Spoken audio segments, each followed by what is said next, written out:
मेरा नाम भारती सिंह चौहान है।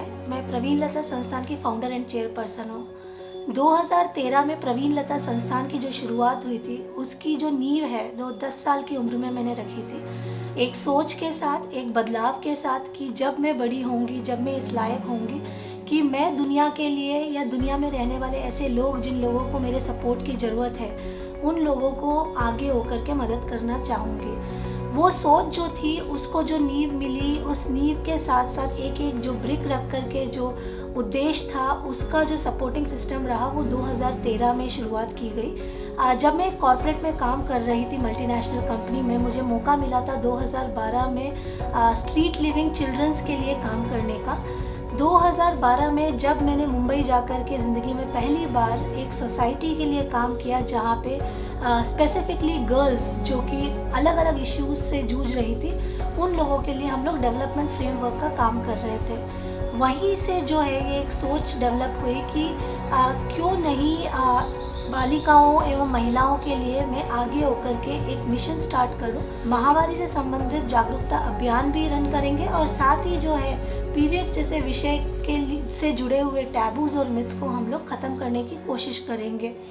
साथ ही साथ बालिकाओं से संबंधित सुरक्षा एक बहुत बड़ा विषय है। आज भी जब हम सुबह अखबार उठाते हैं तो हम देखते हैं कि आज इस बच्ची के साथ ये हुआ है, आज इस महिला के साथ ये हुआ है, चाहे वो छोटी बच्ची हो, चाहे वो बुजुर्ग महिला हो, कहीं पे भी वो अपने आप को सेफ फील नहीं करती है। तो ये भी एक विषय था जिसके बारे में हम लोगों ने एक मुहिम चलाई।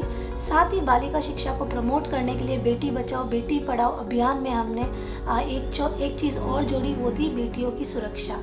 इस तरीके से हम लोग प्रवीण लता संस्थान के माध्यम से एजुकेशन, हेल्थ, सेफ्टी और स्किल डेवलपमेंट प्रोग्राम का जो उद्देश्य है वो लेकर के 2013 में हमने काम करना शुरू किया। 2013 से हम लोगों ने अलग अलग सब्जेक्ट्स पे काम करना शुरू किया, पर एक बहुत सेंसिटिव और बहुत हार्ट टचिंग सब्जेक्ट जो मेरे लिए रहा वो था मेंस्ट्रुएशन हाइजीन मैनेजमेंट। और इस इनिशिएटिव का नाम जो है हमने स्पॉटलेस डे बेदाग नारी रखा। बेदाग नारी, क्योंकि इस एक शब्द से ही इस पूरे उद्देश्य का जो हमारा मेन मोटो है कि हम किस सब्जेक्ट के बारे में बात करना चाह रहे हैं, वो आप समझ सकते हैं। पीरियड्स को एक टैबू की तरह, एक मिथ की तरह देखा जाता है। इसके साथ बहुत सारी रूढ़िवादी चीज़ें जुड़ी हुई है। हम राजस्थान से शुरू करें, अगर नॉर्थ से और साउथ तक जाएंगे तो इसके अलग अलग सब्जेक्ट्स और इसके अलग अलग टॉपिक्स के बारे में डिस्कशंस होते हैं और अलग अलग सोच और अलग अलग विचारधाराएं इसके साथ जुड़ी हुई है।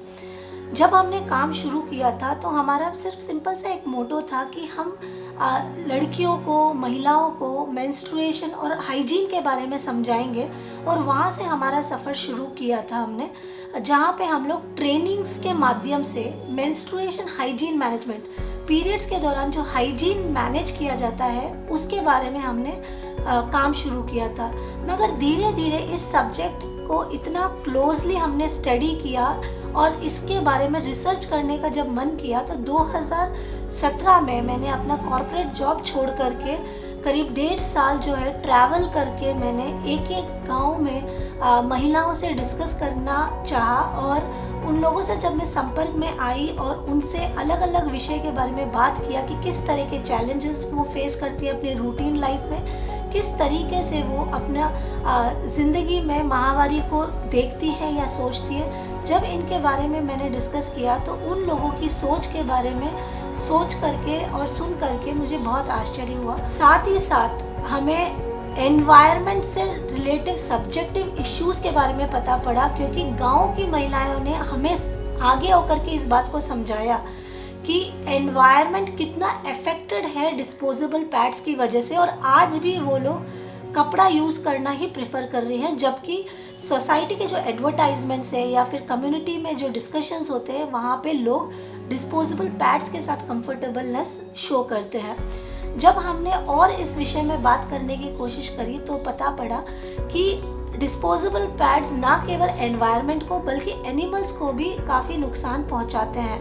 रीयूजेबल क्लॉथ पैड्स एक सब्जेक्टिव मैटर है जो अभी इंडिया में बिल्कुल नया नया आया है। रिसर्च करने पे हमें कम से कम नहीं तो 1.5 साल लगे। उन 1.5 साल में हमने हज़ारों तरह के कपड़ों पे टेस्टिंग करी।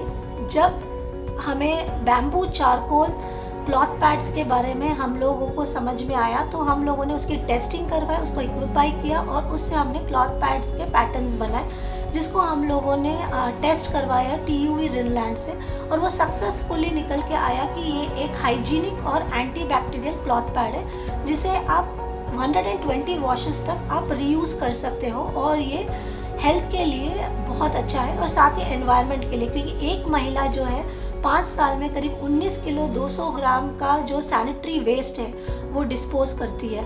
और वही चीज़ अगर हम लोग रीयूजेबल क्लॉथ पैड्स यूज़ में लेते हैं, जो हाईली इफ़ेक्टिव भी है, इम्पॉर्टेंट भी है शरीर के लिए, और साथ ही जो है उसे वॉश करके आप रीयूज़ कर सकते हो, और कॉस्ट इफ़ेक्टिव भी है, यानी अफोर्डेबल भी है। तो ऐसे प्रोडक्ट को अगर आप यूज़ में लेते हो तो आप पर्यावरण को भी अच्छे से बचा सकते हो। इस मुहिम के माध्यम से हम लोगों ने अभी तक करीब 41,000 से ज़्यादा महिलाओं को ट्रेन कर चुके हैं। 3.5 लाख से ज़्यादा महिलाओं को हम लोग sanitary pads free of cost यानी उनको दे चुके हैं, और साथ ही जो है 245 टन प्लास्टिक वेस्ट को हम लोग उन्हें इस पर्यावरण से बचाया भी है। इसकी सबसे अच्छी बात यह है कि इन पैड्स को बनाने वाली हैं बालिकाएं एवं महिलाएं, जिन्हें एक्चुअली इन सपोर्ट सिस्टम की नीड थी, जहां पे वो कोविड के समय हाईली अफेक्टेड थे। तो करीब 45 महिलाओं को हम लोगों ने रोज़गार उपलब्ध करवाया है इस पैड प्रोजेक्ट के माध्यम से, जिससे कि वो 4,000 से लेकर के 10,000 रुपये महीना अपने सहूलियत के हिसाब से कमा सकती हैं। तो अगर मैं बात करूं इस subject particular spotless day initiative की, ये फोकस कर रहा है 4 E's के अराउंड। एजुकेशन, जैसे कि मैंने बताया 41,000 से ज़्यादा महिलाओं को ट्रेन कर चुका है। एम्प्लॉयमेंट, जो कि 45 से ज़्यादा महिलाओं को रोज़गार दे चुका है। एनवायरनमेंट, जो कि 245 टन से ज़्यादा का वेस्ट बचा चुका है अपने पर्यावरण से।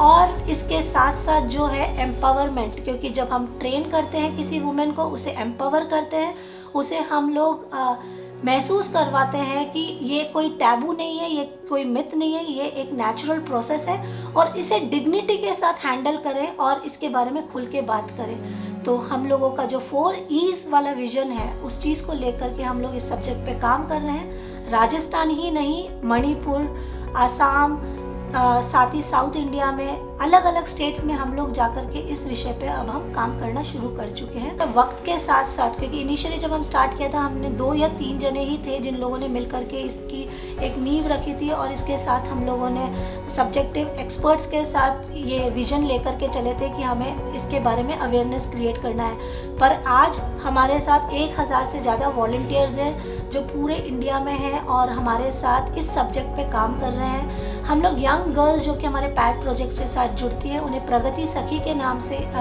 जोड़ा जाता है। वो बालिकाएं और वो महिलाएं जो है अपने ही कम्युनिटी में जाकर के इसके ट्रेनिंग्स लेती हैं और लोगों को अवेयरनेस क्रिएट करती है। कोविड के दौरान भी जब महिलाएं खुल के अपने पेरेंट्स से या फिर हस्बैंड से या ब्रदर से नहीं बात कर पा रही थी कि हमें सैनिटरी पैड्स की नीड है या फिर हमें पास के मेडिकल शॉप में जाना है, ऐसे केसेस में हमारे पास वो अप्रोच कर रही थी प्रगति सखी के माध्यम से। हमने उन्हें फ्री सैनिटरी पैड्स जो है अवेलेबल करवाया, रीयूजेबल भी और ऑर्गेनिक भी, जो कि एनवायरनमेंट फ्रेंडली थे, जिसकी वजह से वो लोग अपने सैनिटेशन को डिग्निटी के साथ मैनेज कर पाए।